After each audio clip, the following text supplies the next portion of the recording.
Hello, good morning to all of you my student. देखिए, एक समुच्चय एक सेट कहलाता है। सेट सभी लोग जानते होंगे, 11th में है, मैथमेटिक्स वाले विद्यार्थियों ने पढ़ा होगा।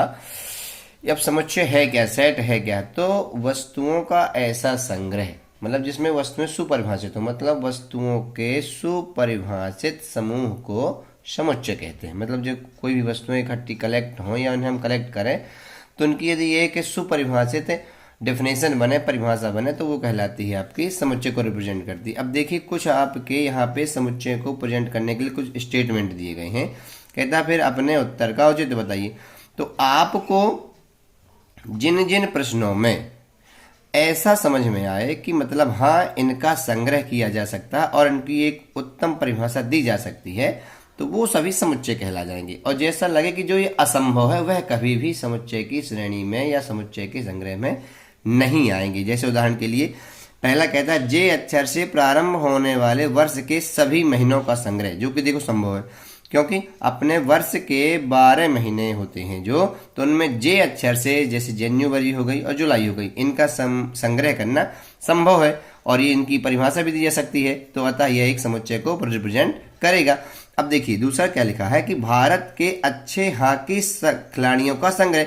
अब देखिए, यह संभव नहीं है, न इसकी सुपरिभाषित हो सकती है, परिभाषा हो सकती है। क्यों? क्योंकि भारत के अच्छे हॉकी खिलाड़ियों का संग्रह करना कैसे संभव है?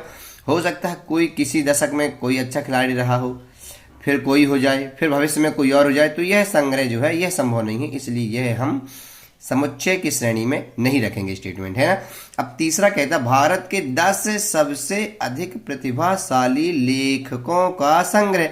तो देखिए, भारत में तो कितने सारे लेखक हैं, होंगे और हुए थे, तो क्या किसकी प्रतिभा सबसे अधिक है? सबसे अधिक प्रतिभाशाली लेखकों को, जो इनमें से 10 को छांटना है।